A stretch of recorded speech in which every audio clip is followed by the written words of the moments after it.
Welcome to another episode of Market Overdrive. It's 2019 and we're super excited to be back with you and sharing this space. Oh my goodness, we have so many people here today and we want to share their awesome with you. And with me as always, my co-host. How are you, Graco? Good. How you doing? Doing excellent. Excited. And we miss Nick. We do miss Nick really quick. We want to send our heartfelt to the Mehmeti family. They suffered a loss earlier this morning. And Nips, we're thinking about you, brother. So big hug to you and the family. And we'll see you guys soon, okay? As you know, Nick Mehmeti is part of our show, and we're here every other Thursday at 5:30. So now we're adding another component to our show, which is Market Overdrive en Español. So if you know anyone who is interested in buying, selling, financing, and doesn't really understand the concept of this world, please make sure that you share our show with them and let them know that Market Overdrive is now en Español, en su idioma. So now we're going to start with our show. I want to thank everybody who's been a part of it thus far. What are we, 4 years in? It's our fifth season. Fifth season. Fifth season. So I'm being told not to say segment, episode, and now we're doing seasons. Okay, I love it. So why don't we go ahead and start with your guest, Graco? All right, we're going to get right into it. Today we have Tony Reyes of Walton Contractors. Contractors, right, forgive me. I keep confusing it with construction, No but worries. thank you for being here with us, brother. Thanks for having me. It's a funny story how I get to meet this guy through social media. Do share. And as I meet a lot of people through social media. Yes. But very cool story. They have an amazing company that does a lot of renovations, a lot of development, a lot of construction throughout the city. And I wanted to cover this in one of our segments to make sure that the public, along with the professionals in our industry, are aware of this company. So tell us a little bit about yourself and what the company structure is. Thank you. So Walton Contractors is a value-add real estate company. That's what we call ourselves. And we primarily focus on new construction, gut rehabs, and adaptive reuse, which is what we talked about earlier. Adaptive reuse, what is that? So adaptive reuse is really just repurposing property. So we were fortunate enough to do a property for a developer here in Chicago. It was an old Studebaker car factory, and we made that into 68 units for them. Taking warehouses, taking a 4-unit with a commercial space and being able to make it 8 to 12 units within code is something that we specialize in. And then the real estate part, or the gut rehabs or new construction, we help investors, joint venture partners. We own some of the projects that we do, as well as we help lenders with their 203K and home style rentals. Okay. So you guys do run the whole gamut from a 203K down to a big overhaul. That's right. Of a warehouse. Do you guys help find some of these properties, these acquisitions? Talk a little bit about that process. So we're really, we like to think we're pretty heavy on social media as a general contractor. Mm-hmm. So most of the people that work with us know that we follow a golden rule. If a realtor brings us a property, we list it with them. So oftentimes we're having messages all the time on our Facebook page saying, hey, here's this cool property off the market, an estate sale, or they're just doing the numbers for us. They're like, here's the CMA, here's the acquisition, potential reno price, and sometimes we'll just go. We don't really look for anything. It normally just comes to us. Fortunately. You guys also have the ability to acquire property and flip for yourselves, correct? Talk a little bit about that, because I thought that was a pretty cool, neat feature, and how you guys actually reach back out to the agents in a specific area, because they are the specialists of that area. So touch on that, please. Yeah. So for the deals that we own, that we buy and renovate ourselves, we normally look for the specific realtor in that neighborhood. So if we're in the south side of Chicago, we're looking for the person who's selling the most homes in that neighborhood. Right now we have a lot of projects in Berwyn, a ton of projects in Berwyn. I see that, yeah. Yeah, and so it was kind of just like they kept feeding us deals. So the deals that they would feed us, we would just go ahead and relist. Oak Park, Wheaton, Naperville, anything that we're doing out there, we just list it with the person who helped us find it. Then those are the deals that we own, but we also do other projects for other medium-sized developers, or even just investors who are doing 2 to 4 properties a year, and then obviously we don't control the listing there. Gotcha. Yeah. So as a developer, Tony, what are you seeing? What are some of the trends that our buyers are looking for with these properties? Wow, that's a tough question. I mean, it's been changing so much in the last 2 quarters, really. So there's a scarcity of properties, right? Or at least value-add properties. They're not finding it cheap enough for them to add their little magic to it, Right. So let me interrupt you right there. So you're looking for value add, but that's for the consumer. So just kind of dumb down the information. Yeah. Someone that's listening and watching to us today doesn't really understand what value add is. So walk me through the process from inception. So once you work with the realtor, you identify a product. How does that work for the end user, like the buyer? What are they looking for, and how do they become part of this process? Okay, that's a good question. So typically what happens is we have a family who has been seeing homes that they may not be able to afford, that they love. Okay. And then the realtor would come to us and say, hey, we have this amazing 2-bedroom, 1-bath bungalow in the desired neighborhood of the client, but they really need a 5-bedroom, 4-bath. Okay. You know, so then we would come in with an architect, engineer if we need to, and we would say, okay, here's the rental price based on the acquisition of this property. You know, you're getting it for $150,000. Adding $150,000, not only are you getting the home that you get to pick and design, you know, make it the home of your dreams, but you're also building in equity into the property because now you're taking it from a 2-1 to a 5-4. Right, and that's in essence that's what you're using a 203K loan to finance that project. Sometimes we do, yeah. Okay, Greco, do you want to explain what a 203K loan program is and how people can use it? Briefly, basically, it's a loan that will give you X amount of dollars to renovate a particular property that you're trying to make your primary residence. So example, let's keep it simple. If you're looking to buy a home for $100,000 and you need renovations of about $30,000, we'll be able to give you that loan all the way through. Now, it's a process though. You know, the 203K loans do have a process. Your contractor must be licensed and bonded and approved by HUD, I believe. So it's very important that you work with a professional in those parameters. Yeah. Love it. So I love the key factor that you said, value add, right? And just exiting last year's market where there was no inventory, there was bidding wars. So you're looking about a product that doesn't even exist and you're getting bid out and you don't want to deal with the renovation of it. So you'll buy something that doesn't look as great, maybe an estate sale, right? It needs a new kitchen, a new bathroom, maybe it's got green or red carpet, and so you hate it. But how can you buy this property and make it your own? This way you're customizing it, right? You're getting the kitchen of your dreams, and you're working with Tony's company. You guys are renovating it, and then you're using a 203K loan to finance that rehab.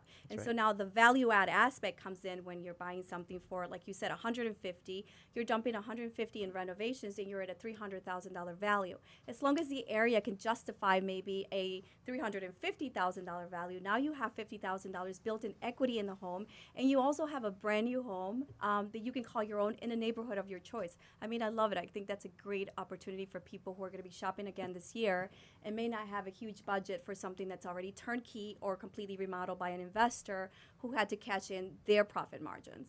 That's right. And another part of that is that, to Graco's point, is that you can also refinance into a 203K. So oftentimes people who don't want to sell their homes are like, I love this neighborhood, I don't want to leave it, but my family's growing or my kitchen's outdated. You can also refinance, be able to obtain a 203K loan, which Walton Contractors can help you with the general contracting portion of it. So we work with a lot of the top HUD consultants that are the people who are the middleman between the lender and the contractor to make sure that it's a smooth process. I know that a lot of real estate agents, a lot of loan officers, sometimes they're a little apprehensive about using the product of 203K because they don't have the right GC. They don't have workman's compensation, or they take forever getting you back. The bid on repair, which is the paperwork that the HUD consultant provides. We have a pretty foolproof system for making that happen for the consumer. Love it. Question for you, Graco. He said 203K loan to cash out. I'm sorry, to remodel an existing home. Would that be a cash out or a 203K loan? Can you explain on those programs? Well, I think that would be considered a cash out using the 203K loan. I personally don't specialize in that refinance aspect. We have done quite a few on the purchase side, but that's something that we definitely would look into to get back to our viewers. Love it. But that is, in fact, a really good option, especially for those families who are growing, right? And we're looking at those neighborhoods, specifically Berwyn or Sister or Stickney, those areas where you have those existing bungalows that have 2 bedrooms and maybe you want to add up, right? If you have a ranch, maybe you want to increase square footage, maybe a Georgian, you want to squeeze in some square footage in the back of the property. You can always extend it and not necessarily relocate or move your family. If you got great bones and maybe you paid off that property and you want to cash out, get some money to do the renovations. Cool. That's right.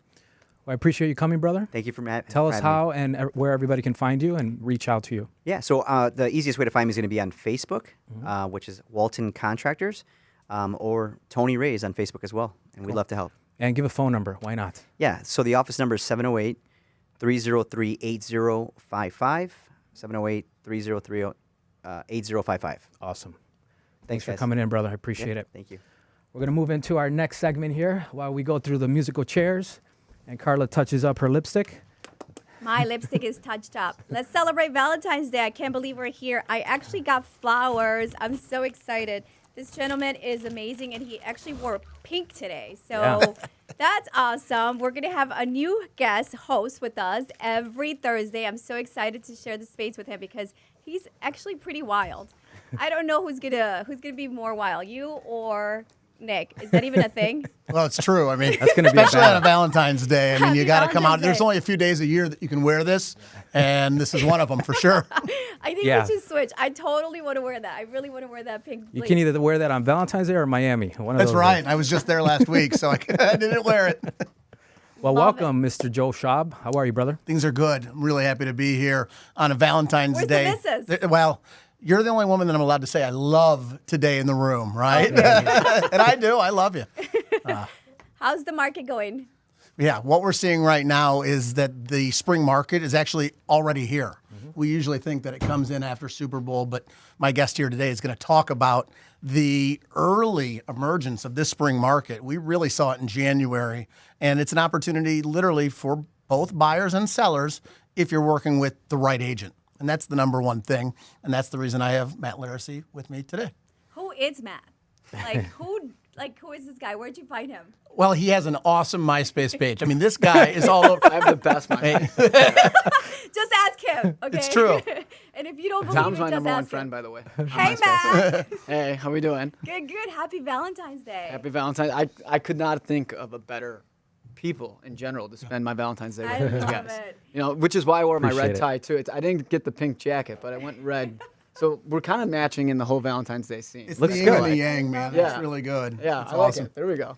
Love is in the air, and I heart you both. And thank you so much for coming out, Matt. I know you were super, super busy. Matt is now a daddy. That's and right. I love the pictures. I mean, if anyone is going to share the birthing video of, it's just like, what was your wife thinking when you were recording this? I would have been like, seriously? She was kind of mad at first, but I just kept doing it, and I was on the phone anyway. So as long as I was videoing, I wasn't talking on the phone, which she kind of preferred me videoing than talking. So, you know, the way I looked at it is that like worst case scenario, I don't use any of the footage. But yeah, she was cool. She's a trooper, man. I She's, love yeah. her. Yeah, She she's has to be cool the most about it. amazing person Yeah. ever.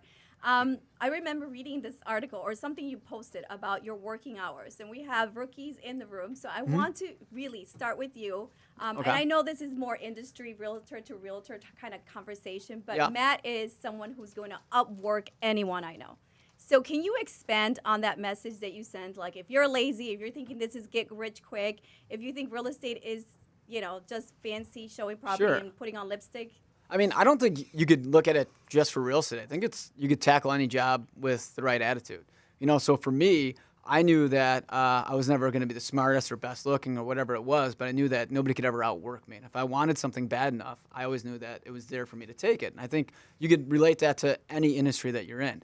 So I knew that, like, first off, I'm kind of a weirdo. I don't really sleep that much as I was, but I figured that if I use that extra time that everybody else uses to, you know, chill and watch Netflix or go out or, you know, have the FOMO or whatever it is, and I put that energy that other people waste and put that back in the business, I would be more successful. I mean, I look at every single waking opportunity as an opportunity to get more sales, and more sales leads to more success, and the more success you have, more people are going to work with you naturally. Tell me a little bit about your small, think big, go small, think big. It's What's that? think big, choose small. Oh, there you go. Hashtag real estate boutique. Okay. Okay. Yeah, I mean, the way I look at it is that I always want to do more with less. So I didn't want to just get, a lot of people just want to have these big teams because they have egos and be able to say, like, I have 50 or 100 people working for me.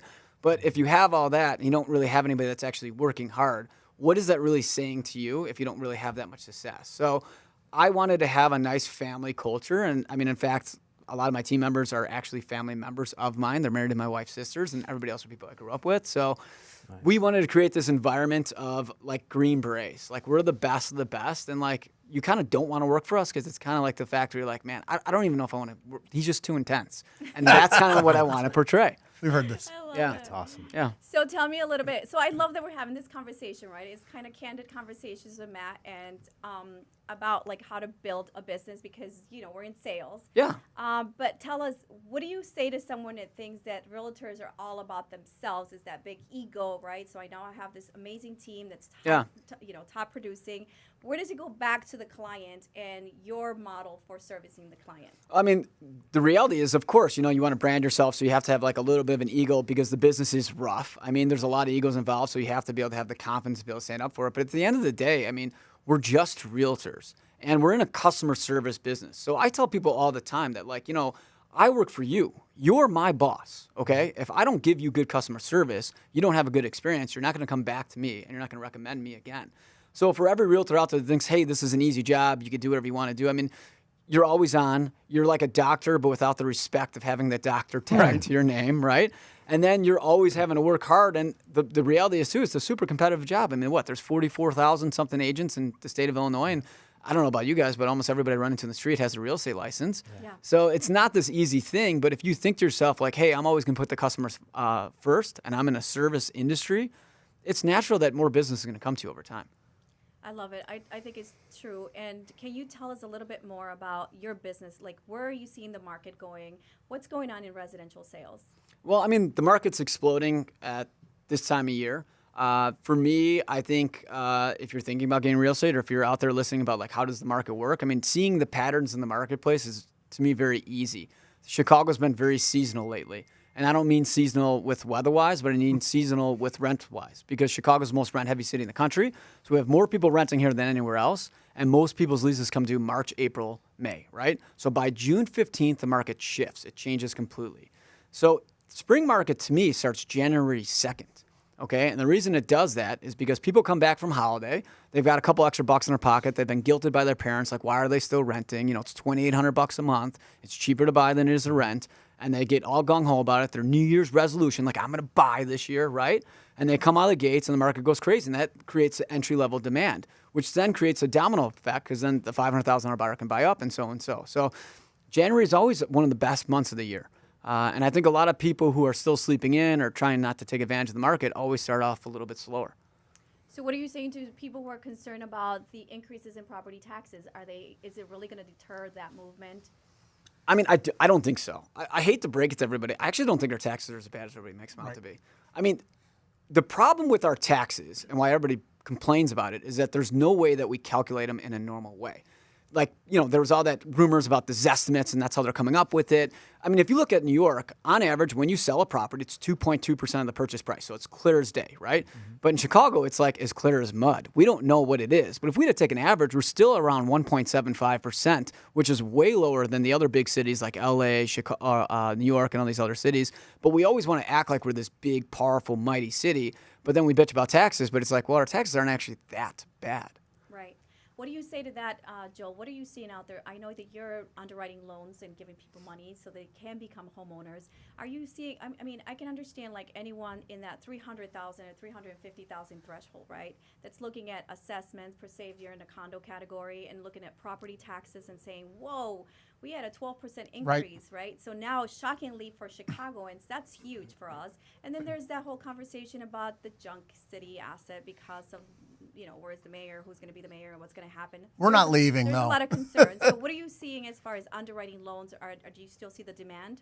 We do. And what I do is I come from a point of education and teaching whenever I'm talking to a client, especially like Matt says about the tax bills. Oftentimes we hear that they're terrible. And if you really just step back and actually have somebody that can teach you, educate you, and walk you through that city of Chicago is not as bad as, say, in Oak Park or some of these other areas. Sorry, Oak Park. But right? Oh, man. Right? Yeah, Shots fired. I agree, but man, the people in Oak Park are not happy. Okay. And so what you do is you just teach these people, and when you go through it, Matt brings up a good point. When you talk about having $2,800 a month in rent, we want to go out and help somebody find something that's the same price point that they own. That's the number one thing that we're doing, is taking people from renting and having them get into home ownership. And once they have somebody that's actually on their side, like a Matt or myself, that decision becomes pretty clear. It's really interesting that both of you are on the same page about this phenomenon, right? Because we're coming into a market where everyone's saying, is there really an adjustment? What does that mean to you, Matt? So, I mean, it's called a shift, okay? And it's not an adjustment, it's a shift. Everybody's going crazy about this, but we're a knee-jerk reaction society. We're this Facebook, Instagram, everything's the best market ever, or it's the worst market ever. But what people forget is that we're heading towards a normal real estate market. From the 08 to 12, we had 1 million sellers and no buyers. And In the last couple of years, we've had 1 million buyers and no sellers, and people are freaking out because their places aren't selling in 24 hours. And I hate to break it to everybody out there, but if real estate was designed to sell in 24 or 48 hours, I wouldn't have a job. You guys wouldn't have jobs in lending, because what would the point be to have a career? Because you could just put it up and it sells, right? So why would they design a career for it?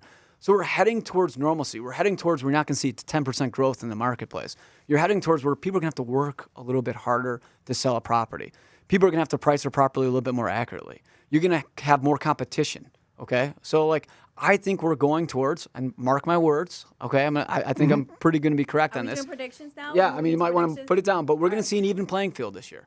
I think we're going to see, one of my big predictions, I think we're going to see 25% more inventory hit the market this year. Because every seller out there thinks this is the last hurrah, or they're saying that, like, now's the best time ever to sell. Well, if now's the best time ever to sell, right? It probably means a couple years ago are. Yeah. So I don't think it's this terrible market we're heading into. We're just heading to things that might be a little bit more difficult than what we were used to for the last couple of years. I have a question for you. Didn't you say that 24 hours? That's your normal turn time, though, right? I mean, you get it listed, and isn't that what the Matt Laricy program is We about? like to crush it and sell within 24 hours. Sure. Let's see. But- What was that address? 2840 North Lincoln that you and I closed together, Matt? How the long did memory? it take you to sell that one? Hey, but you know what? We worked our tail off to get it done with. We did. You know? And who brought you that buyer? That's right, you did. I'm forever thankful for Who that. got yelled at, and then who yelled back at you for like being, don't yell at me, Matt. We're gonna put Every now and then, you lose a little bit of your temper. And I was telling this before I walked in. Your mood shifts sometimes, Okay, like the I market, Yes. as the day goes on, depending I on wanna how get many there. people you Really? ran into that But day. see, going back into, tenured and maybe going back to like now that you say everybody has a real estate license. Correct.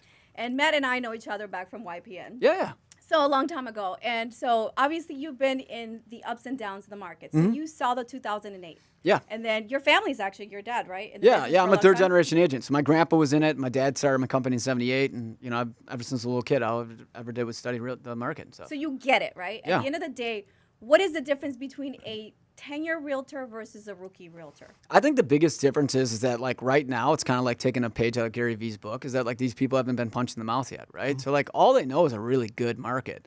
But the reality is that, like I said, we're heading towards a normal market in the sense that, like, people haven't even learned the business. They got their license and they had a bunch of friends that are buying because everybody's got money right now, and we're heading towards a market where maybe everybody won't have a ton of extra cash. So a rookie agent, the best thing that they could try to do is learn the business. I know my first 4 years in the market, I thought to myself, well, hey, you don't get rich in good markets, you get rich in bad markets, right? Absolutely. And I didn't have any money to get rich in, so I figured I would get rich in knowledge. So I took the first 4 years, and I didn't care if I made a sale or I didn't. I wanted to make sure that I learned every single aspect of the business. So when the market turned, I would be the first guy they saw, and I could tell you everything you want to know. And I think for a rookie agent, the biggest problem is they just want the sales, they want the glory, they want the Lamborghinis, they want all that stuff, but they don't want to learn the actual business. And for the rookie agents out there that actually decide to learn the business and take the 4 years and not make $1 and clean the toilets in your office or whatever you got to do, those are the guys that are going to be the most successful. Right, and I believe so, right? Because I think it's a high-end customer service. 100%. business. And I think it goes back to the customer service, and everybody says, okay, Carla, well, what's your brand? And I always ask my agents, who do you want to be? What kind of a realtor you want to be, right? And to me, it's not like, okay, I want to be a top producer and I want to close X amount of volume. It's more about the service that you're going to provide. That's my brand, going above and beyond the sale to make sure that our clients are satisfied with whatever goals they seek. So having said that, what would you say to a novice investor, someone that is out there and seeing the market shifts and saying, is it time for me to flip or get out of flip, or do I go into multi-units, or do I buy condos? Like, what is your advice to that new investor that wants to get in now? I mean, it's completely relative to their budget, how they're performing, stuff like that. I mean, if I'm an investor, I would probably say, like, wait till the third quarter. Because, I mean, one of the reasons we crushed it in December and everybody else was kind of down in sales was the fact that, like, I did take all my investor clients and I said, listen, from October to December, the prices are usually anywhere from a 5 to 10% delta downwards. And you get a lot more sellers that are motivated because you get all the sellers who overprice their places.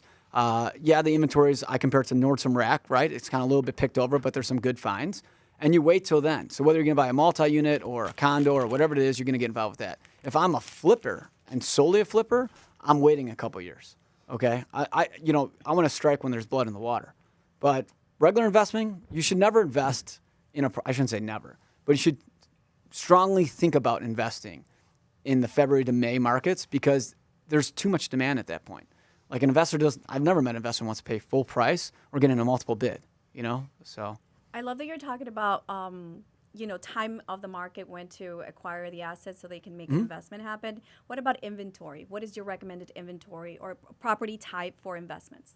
well, I mean, it depends on what you like. I mean, like I own a lot of real estate myself. I invest in condos because I don't want to deal with owning the building itself. I invest downtown Chicago condos. And I always say, like, there's different types of investors. Like me, I like the less overhead. My cash flow isn't that great, but they're easy to rent and they always go up in value. So it's more of what I call like an annuity, right? So I don't get that much return. It's nothing sexy about saying I made $50 a month, but in the next 30 years, it's going to be a good profit. There's other types of investors that are cash flow investors, meaning that they just want to see that big return on their investment. They don't care if it ever goes up or down. So then those type of people should invest in properties on like maybe the low income areas because those always are going to produce higher. Some people want to own the dirt and ground, so those are going to be the multi-unit people.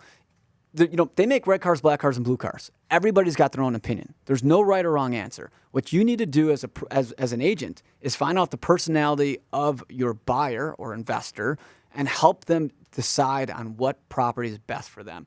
And like I said, there's not a good way or a bad way to get rich in investing in real estate. You want to make sure that person's investing in what they prefer and what meets their personality. Great stuff. So we talked about products. We talked about location. When it comes to interest rates, Joel, are we seeing a decrease in interest rates? We're down. We're down? Yeah, this is what's happening in the market, and Matt can attest to this too. Right now, we've seen over a 0.5 point drop in market rates just in the last 90 days.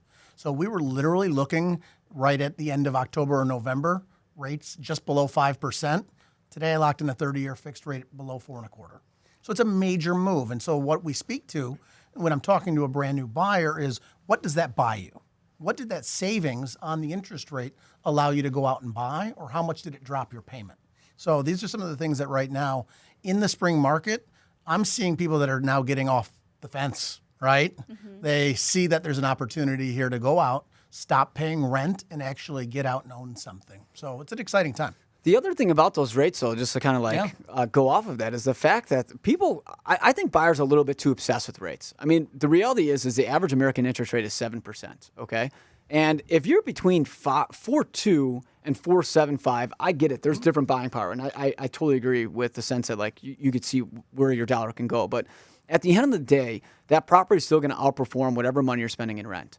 And there's a lot of people that in the fall, they got off the fence and decided they were going to re-rent because the rates went up to like 4.75, 4.8 in some cases. And then they're spending $2,800 on a one-bedroom place. And they're like, well, at least I didn't buy a place. It's like, well, what are you going to get? Because I could guarantee you that no matter what happens in the next 12 months, that $2,800 a month that you spend is gone, and you're never getting it back. So rates got to be looked at a different way. It makes sense. I think a lot of people get caught up in I don't know that it's necessarily the finances aspect of it. I think it's more of a cultural thing. Are you seeing, I know you said earlier on the show that people are like, well, instead of renting, stop wasting my money. And the parents are telling the children or their children to go ahead and buy. They're tired of subsidizing those rents that are like $2,800, $3,500 for some of the units here in the Streeterville, Gold Coast area, right? So what do you tell that buyer or that novice, perhaps investor, young kid who's never bought before and it's afraid of the commitment that comes with owning a property, afraid of like the management aspect of it? I love that you touch on the fact that, you own condos because you don't want to deal with like the maintenance and the overhaul of like the responsibility that comes with owning something fee simple like that. But so Joel, what would you say as far as like the money necessary to buy that property versus the money necessary to get security deposit and, getting your first month's rent? Like, how do you... We teach. Yeah, it's all about teaching because 9 times out of 10, they're just thinking about rate, but that's not the most important thing. Right. They hear it and they hear that it went up and they errantly stayed on the sidelines. And so now all it's doing is now they think that it's an opportunity to actually jump back into the market, whereas if they would have done so before, they still would have been in good shape. So what we do is we just walk them through it. And most of the people know in their heart this is what they want to do, and they just kind of get scared sometimes. So when you take the time to really teach them, educate them, then they can actually go out and work with an agent like Matt to find the property that they want. And it puts them in a whole other aspect when they're working with somebody that's a professional versus just a rocket ship online mortgage situation where they don't really get any details, right? And I see you laughing over there because it's really about the professional. It's the person that you're working with. You need somebody to actually teach them, and get them on the right track. So I have a question for Matt. Go ahead. 2019, this show is going to all be about giving back and providing value. And so we're so excited that you're here today. Tell these agents that are a few years in, that haven't gotten punched in the face yet, right? What you are actually doing to outwork them. Literally, tell a little bit about your schedule and how they can actually grow a little bit in 2019, please. Well, I mean, on average, I'm like I said, I only sleep 4 hours a night max. I mean, with the new kid, I mean, it's way less than that. But Say I mean, it again. Yeah. On average, I sleep less than 4 hours a night. Hear that? But I mean, the reality is, though, too, is the other thing is like, a lot. I look at rankings all the time and numbers all the time. And you see a lot of people who hit $20, $30 million, and then all of a sudden the next year you don't see them on the list anymore. Like, what happened? The reality is people get big, they do very well, and then they hire. They get all these team members, and then they think they don't have to work anymore, and they go sit on the beach for the next 2 months, and they wonder why the business didn't come back to them.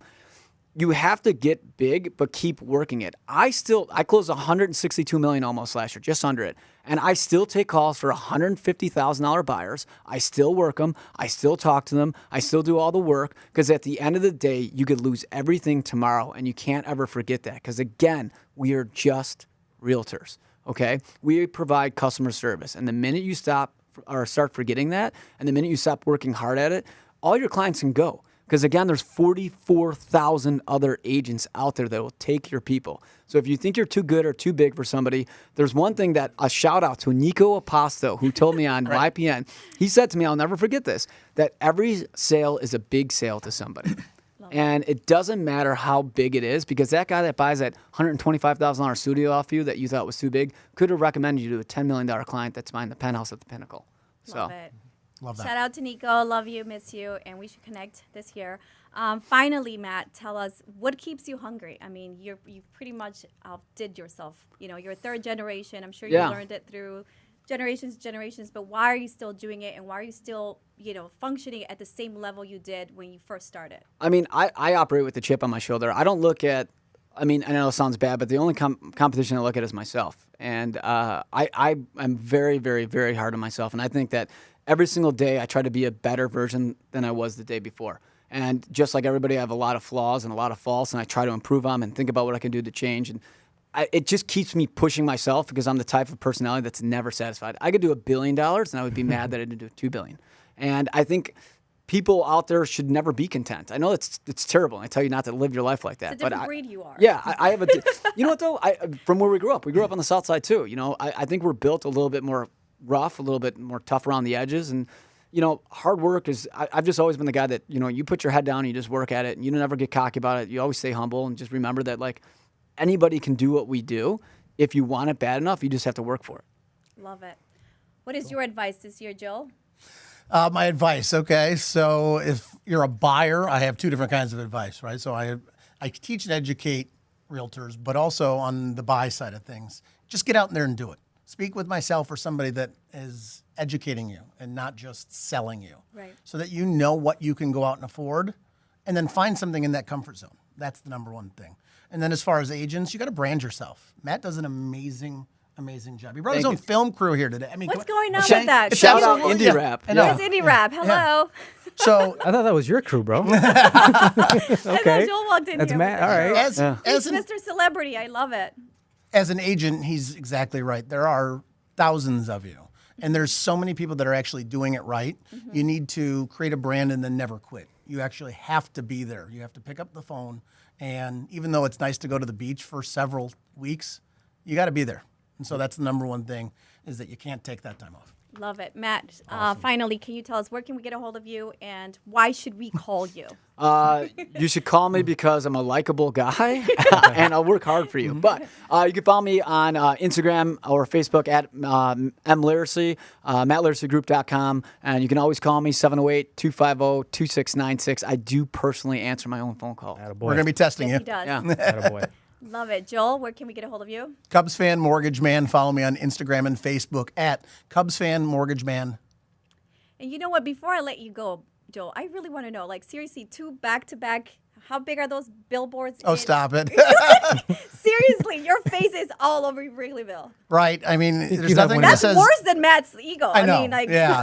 Nothing says a little bit of vanity like 2, 3. There's 7 billboards now that are like 40-foot billboards. Wait, that there's say, one in your house too, right? Yeah, There just is saw one. one in your There's hanging one off in the his living penthouse. room. Yes, So I saw that it's too. Just call Joel. I mean, that's it. I love I go it. to several banks, and I go above like a Chase Bank on Southport, and I put it up, and it's large, and it just says, Are just you call allowed Joel. to say that? Sorry. Yeah. I Man, can't do That's that. awesome. Ruthless. I Love love it. it. Yeah. I love it. Thank you very much, guys. And Thank you, please guys. go give your wife a hug and that beautiful baby of yours Yes. and go celebrate Valentine's Day. Be human. Yeah, I'll try to be. Yeah. Thank you so much, guys. All right, I mean, guys. I love Thanks, it. guys. Good stuff. You know, good stuff. Like the conversation that we're having today is, you know, about this year where everything is going. And I love the fact that, I mean, I've known Matt for a long time and he's still the same guy from when we met back in YPN to now. And I love the fact that he doesn't make it about himself or his numbers or his team. It's all about the client. So He's a grinder. it's, And yeah. you're only as good as your previous month. And I love the fact that he mentioned, right, because we're all in sales and we go back and sometimes we get so overwhelmed with the process that, you know, it's you're in competition with yourself and your goals. Yeah. The fact that he's able to excel numbers every year is amazing. I follow him throughout social media, and I think I actually ended up buying one of his condos that I currently rent out on Delaware. He was Oh, actually really? one of the That's agents. right. Yeah. He was the agent that represented that So- deal. So tell us a little bit more about your new guest, Graco. Our new guest. Well, give me a second here. Let me look at my notes here. Because I specifically asked him to introduce because I didn't want to Yes. mess up the name. We have Bronzeville Title in the house. Yes, Correct? that's me. Today we have. I'm sorry. Mario's here. Sorry. Hi, Mario. Today we have Mike Drayton Drayton, yes. and Courtney Jones in the building. Welcome, gentlemen. Tell us a little bit about Bronzeville Title and what you guys do in our industry. Well, Who wants to go first? Courtney's here as a guest. He can introduce himself. He represents Dearborn Realtors. That's correct. Courtney Jones, president of the Dearborn Realtors Board, the local National Association of Real Estate Brokers chapter here in Chicago, and broker owner of Chicago Homes Realty Group. Awesome. Okay. Well, welcome to Market Overdrive. We're happy to have you guys. And we want to hear a little bit about how you guys collaborate on a day-to-day. So I'm Michael Drayton, president of and CEO of Bronzeville Title Company, which is it's a new title company. I'm not new to the real estate industry or space or the entire ecosystem. I met Courtney. We began to talk. We have some of the same passions, a lot of synergies, and particularly within the African American community. Okay. Seems to be there's a huge push of investors coming in that area. He would agree. From all over, everywhere. And so one of the good things about us being in the space is we have some say so we can or control and affect something transactionally. And moreover, with having Bronzeville Title, it gives me a platform also to do some good. I do a lot of outreach in the community, a lot of things and a lot of organizations that I work with also. And one of the emphasis of Bronzeville Title, oftentimes you get title, there's a lot of title companies. Sure. How many title companies are reinvesting back into the community in which they're serving? Right. So that's sort of the emphasis that we're looking to do is to give back to the community. I can name a few of the organizations that I have been, but Courtney definitely is one of the organizations we want to work for with his advocacy, not only not only at the municipal level, not at the county level, but also at the state level, if I understand correctly also. Now, why do you guys feel that there's such an influx now of investors moving into these areas? Touch on that a little bit. Yes. What makes that an awesome question ties into terms that we hear a lot in the industry, especially in black neighborhoods and even Hispanic neighborhoods around gentrification. So because of what we've seen across this country, but we see it heavily in the south and the west sides of the city here in Chicago, is a lot of the land, anytime you have 51 to 55% or so of the neighborhood dominated by black families, the appraisal values tank significantly. And there's been tons of studies done on that here in Chicago. So it continuously keeps a bullseye on a particular demographic, on a particular neighborhood, so that anybody who were to purchase that's not indigenous to that neighborhood, you inherently would benefit from fair market value once the neighborhood starts to normalize with fair appraisals. So that's kind of the theme that we've witnessed over the duration since the Fair Housing Act. Go back a little bit, just rewind and kind of introduce you guys and set the tone as to why you're here, right? Why are we having this conversation? We just talked to Matt Laricy, who obviously focuses primarily in condo community. We're looking at that Streeterville, Gold Coast, more affluent buyer. Per se, he did say he will represent people who are transacting in that $150,000 budget, but let's go back to these neighborhoods in the south side of Chicago, right? Where specifically you opened up Bronzeville title for a reason. There's a lot of talk about Lawndale, Woodlawn, Bronzeville, Hyde Park. Obviously, Hyde Park has been an existing, very conservative neighborhood that's been growing. But these other neighborhoods, everybody's really excited about the South Shore and what this all means. So can you tell us a little bit about that market and explain to our listeners why we should focus on those neighborhoods? What can we see and expect from those areas? Well, so what is interesting is in terms of at least my scope of looking at things and why we, Bronzeville Title saw the need for a title company. So basically you have a title company in Hyde Park and you have one downtown. There's nothing in the middle. That was our niche. But to your question, one of the beauties of the South Side is the east of the Dan Ryan. It's you can get to downtown Chicago relatively quickly. So to his point, with the depreciation of the prices because of the demographics, if you buy, you now have more land. The tax question is questionable. But you now have more land, but you have ease of access to get to downtown. So it's almost as if you're getting the best of both worlds. There's been a lot of development on the lake down in that particular area. I'm not sure if you are aware. And if you go down Lakeshore Drive past 31st Street, you'll see a lot of new bridges that have been constructed for the growth that is happening down in the area. And so I think it's really the ease of the mobility throughout the city without having to necessarily go on the Dan Ryan, which is west of that, and go up and down. Easy access. You have the lakefront there.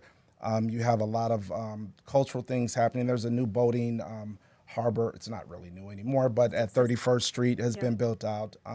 So there's a lot of great things going down there. 35th, right? Yeah, it's actually right at 31st. Okay. Yeah, it's a new harbor there.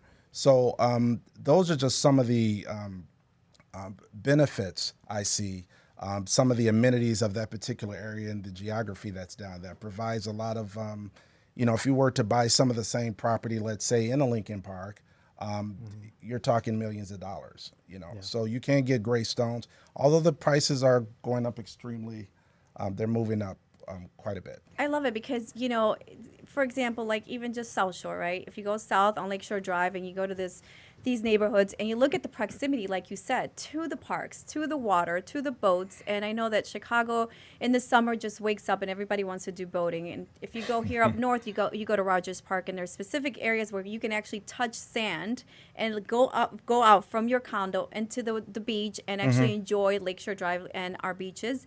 And so when you get to South Shore, you're talking about these boating areas, and there's these communities of people who are saying, we've been here this whole time and no one's realized our lifestyle. We have such close proximity to the beach, to the park, and we have beautiful miles and miles of park, and you have the golf course, and you have the library that everyone's talking about. But these are brand new things about an Obama library, about the golf course, right?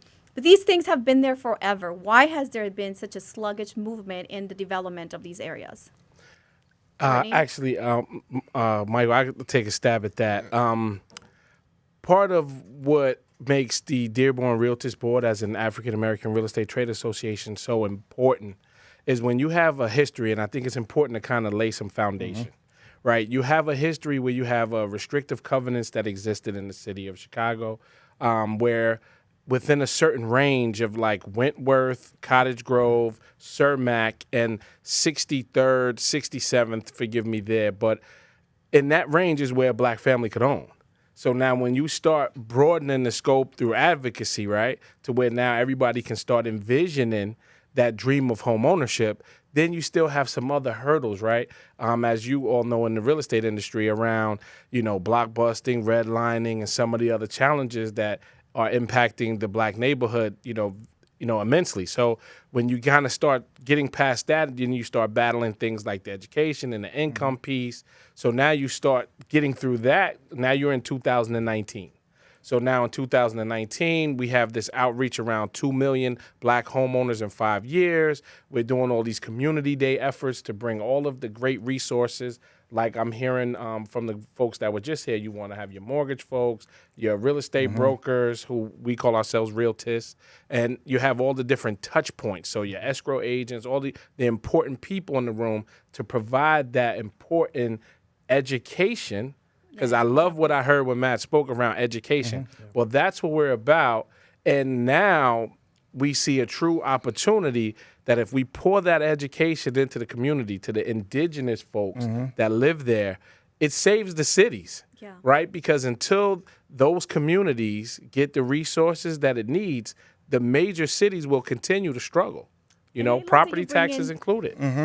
Excuse me for interrupting you, but No, you're fine. I love that you talk about education, right? And that's why we have this platform. That's why I want to share this space with you guys and introduce you to people that you would normally not have access to. So obviously Matt Laricy is pretty busy. He's transacting, but you guys are also looking to educate. And I think that goes back to, and I'm going to ask you, Graco, a question about financing, because I think that's what's really affecting and what is really making it more of a sluggish movement into the development of these areas is the affordability index, right? When we're having financial hardship, when we're having credit problems, right? When our communities are still dealing, and I'm not just talking about the African American community, I'm also speaking for the Latino community, not just the lack of education and access to information from a language barrier perspective, but also just from the affordability index, like the credit.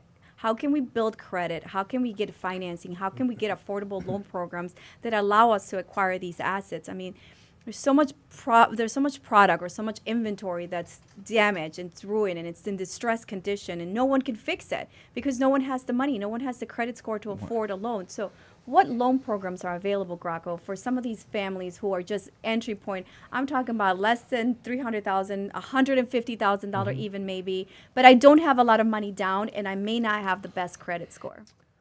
There's quite a few, and there's a lot of grants that tie to these loan programs.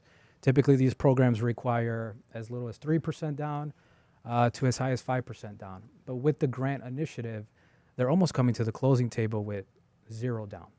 And one of the programs that we're actually pushing out right now into the community is the iDream program. The iDream program right now offers 0% down through one of these grants. Typically, that credit score is right around 630, I believe. It's going to be bumping up to 640, but we work with that borrower to get that score to where it needs to be in a timely manner.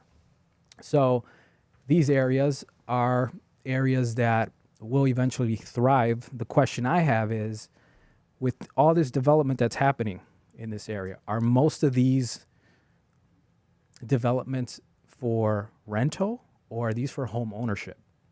Because if it's for rental, then we're still not helping this community out. If it's for home ownership, now people feel empowered. This is my neighborhood. There's a I'm smirk on my there. lawn. What's going on in your head, Courtney? Yes, no, I didn't want to interrupt him. He was rocking right there. Right. I could come around here and hug him because that's the reality that we face. Like just this coming Saturday, as Michael and I was talking outside before we walked in, we have a community outreach that's going on this Saturday between 1 to 4 at McCormick Place. I mean, we're looking to have the largest black housing fair the state of Illinois has ever seen. Wow. And in line with what you're talking about is the advocacy piece. We're partnering. We're talking about the advocacy piece, right? Which is how do we protect those families to give them an opportunity to participate in their neighborhood in the dream called home ownership. Sure. So when you have iDream and other products, that's huge. But the other aspect is what you just touched on, which is how do we look at alternative credit scoring models that help all folks, right? Yeah. That puts more people in play, more people are buying, more loans are being done, right? So there's more funds being generated. Then we look at other things. So if we look at the alternative credit scoring models like Vantage Score, FICO 9 that folks know about, we just got to get them in play. Then we also start looking at things like partnering with the Cook County Land Bank here in our county, which is amazing, and that partner, Rob Rose, is amazing, where we can look at properties that would be otherwise looked as unfeasible, and start looking at ways to take care of the taxes, the water bills, but situate that property so that someone from that neighborhood within that AMI could still be able, average median income could still purchase it. And that's the direction for all the neighborhoods I believe that we need to be going in. And I wanted to tie in really quickly. Yes. One of the things that we will be doing, Bronzeville Title, I have over the past 4 years done financial literacy seminars and forums. Like every quarter, we pick places on the south side of Chicago. And one of the things we deal with is credit. We've talked about, I do some trading. My background is in investment banking and trading also. Looking at algorithms. How do you restructure? Because a credit score is really not a good depiction of character and some other things. So what models do you utilize? Because most of the metrics that we're using is somewhat antiquated. And we know that blew up in 2006, 2007. And so one of the things that we're going to continue is doing the financial literacy, and it's in a holistic approach. It's not only dealing with, it's dealing with savings, it's dealing with investing, it's dealing with credit scores, debt management, risk management, life insurance, for the long haul, the whole thing. And so we're continuing. That's one of the things that I've been advocating and will continue to do. Great. Yeah, we got to go back to the common sense era when a file used to be underwritten with common sense. Credit scores. So my first property that I bought was in Inglewood, and I know you're tired of the story, but it was a 2-unit building that I bought, right? I never picked my tenant because of a credit score. There was common sense there. You had a certain income, and you had X amount of debt, right? So if you were 580, 620, tell me why. Well, there was a story behind it typically. And if you use the common sense model, I still was able to produce a great tenant for many years in these units. That's the point. Underwriting for the lending world needs to go back to that, where it can't be solely on a FICO score. It has to be where I had scenarios where people had $200,000 in their retirement account, right? But they couldn't get a loan because they were a 608 score. Yeah. That's silly. But they make $60,000, $70,000 a year. No, I mean, just to piggyback on that point, that's powerful because if you really look at it, there's so many myths in the industry that need to be demystified, right? Mm-hmm. Around what brought the mortgage business down. In most black neighborhoods, folks weren't getting stated income loans. Right. So that wasn't a pillar of what impacted that piece. So when you have other things, other variables that come into play, like the income and jobs, job shift, these types of things impact a person's ability to be steady in their payment history. But it's not just in the black neighborhood. This is across all demographics. Folks have faced certain challenges, health, you name it. Yeah. So I think it's critical, and that's one of the key points that we're going to be stressing on Saturday is that collaborative piece. Right. Because our faith institutions, just to share, that's the cornerstone across this country in our neighborhoods. So to have the privilege, even this Saturday, what I'm beyond excited about is collaborating with a powerhouse like the Nation of Islam on Saturday. You have a ton of families that's going to get a ton of financial information, which is what we've heard tonight as the theme, which is how much more information can we pour into families to enable families to feel confident and reassured that this dream called home ownership, they have the right to have it just like everybody else. Tell us about how we can attend this fair. Yes. Housing fair. Yes. So this collaborative is being done this weekend in conjunction with the Nation of Islam Savior's Day weekend. So it's this Saturday at McCormick's Place, 1 to 4 p.m. is the housing component part, where you're going to have all of the different real estate brokerages out, attorneys that make up our trade association, our title company partners like Bronzeville Title. You're going to have a ton of a wealth of financial literacy, credit smart, the different parts of the organization, whether it's our Realtist Women's Council of Illinois, our Young Realtist Division that focuses on the millennials and getting them geared up and ready to purchase, I would recommend everybody come out, from your large investor to your rookie interested in buying your first piece of property. All of the resources will be available. I love it.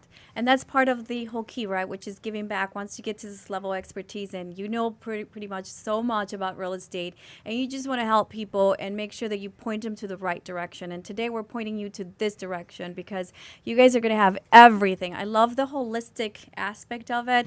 And I love the Bronzeville title is involved with this. Can you share with me finally like why this is important to you and why you decided to open up this title company? I saw a need. There's a lot of, someone alluded to earlier, there's a lot of people getting a real estate license. My bread and butter is reaching out to attorneys that are doing closings.